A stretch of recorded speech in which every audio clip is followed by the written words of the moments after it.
ITRM Therapeutics, a clinical-stage pharmaceutical company, engages in developing anti-infectives for multi-drug resistant pathogens in Ireland and the United States. Its sulopinum program has the potential to offer a solution to the problem of antibiotic resistance and the toxicity limitations of existing agents. The company was founded in 2015 and is headquartered in Dublin, Ireland.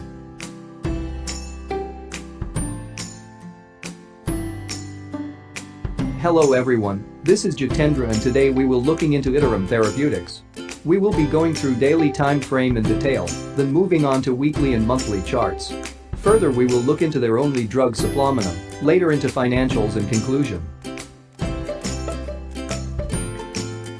If you want me to make a presentation video on a particular stock or any topic related to stock market, please put it in the comment section. I would love to make it for you. Without wasting any time, let's look into the daily time frame. After making a high of 2.8, the stock made a steep fall to 1 before entering into a consolidation phase. So following is the support and resistance. The stock is showing 3 bullish patterns, which is quite rare. First one is a golden crossover with 8 moving average line crossing over 200 moving average line. Second one is bullish engulfing pattern, and third one is breakout happening with positive Bauma trend resistance 1. Currently the stock is in a small channel formed by support 2 and resistance 2. Moving ahead, the stock might encounter a psychological resistance around 1.29, and I am keeping a near-term target of 1.4 and then 1.8.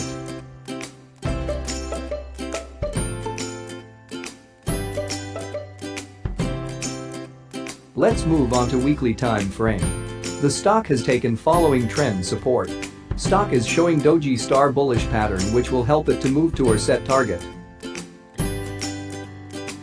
I love these spikes, it helps to get to the targets soon.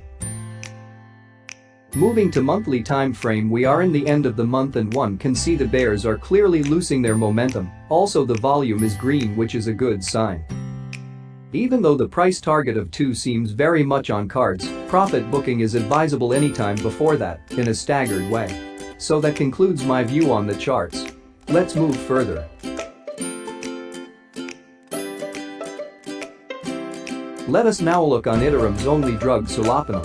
Sulopinum is the first oral and intravenous penem antibiotic, demonstrating a potent spectrum of activity against multi-drug resistant gram-negative infections in both the hospital and community settings. Sulopinum test results for all the 3 areas for intra-abdominal infections, uncomplicated and complicated urinary tract infections, were disappointing, causing the stock to tank over last couple of years. Work on complicated intra-abdominal infections was deprioritized, same for complicated urinary tract infections, where it was deprioritized and pushed for later stage. However, in patients with quinolone non-susceptible infections, company met its statistical non-inferiority endpoint. This allowed them to file a new drug application in second half of 2020. The expected PDUFA is now on July 25, 2021. The ADCOM date is still to be decided. The company estimates over 6 million quinolone-resistant urinary tract infections annually in the US, with many of those being drug-resistant. Sulopinum has demonstrated superiority versus another drug, ciprofloxacin, in treating these infections. The company is already in collaboration with Eversana to provide commercialization services to launch oral sulopinum. So the company seems pretty much confident that the drug might be approved. Sulopinum is sole and the only lead drug for ITRM. Any failure will cause a huge drop in the share price to a point where recovery couldn't be foresighted in any near-time future. This is the only reason which prevents me from keeping a long-term view for ITRM. I would advise to exit once the price target is reached to avoid any setbacks in case the drug is not approved.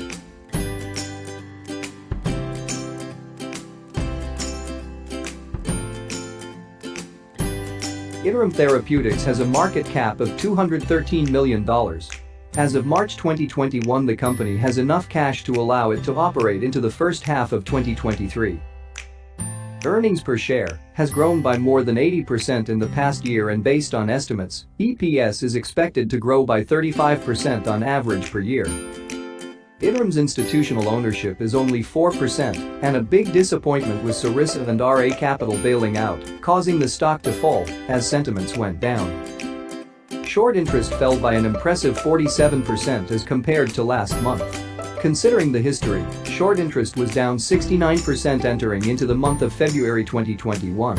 During that period the stock jumped nearly 100%. I hope the stock to give at least 50% this time. Both CEO Fishman and CSO Michiel Dunn have experience in developing and launching new antibiotics, as they have done in past at Dorada Therapeutics, before selling the company to Acta Vis. ITRM might be looking for similar story to unfold. Conclusion: considering all the positive information like bullish chart patterns, cash reserves, short interest and inexperienced management, the sole-led drug with poor performance in past weighs above all. However, in short term, I am expecting the stock to give at least 20 to 25% returns from the current levels. I am also hoping that FDA does approve sulopenem as the infection gets more tolerant to current drugs in the market. I hope you liked this video. Please share your thoughts and comments. See you soon. Take care.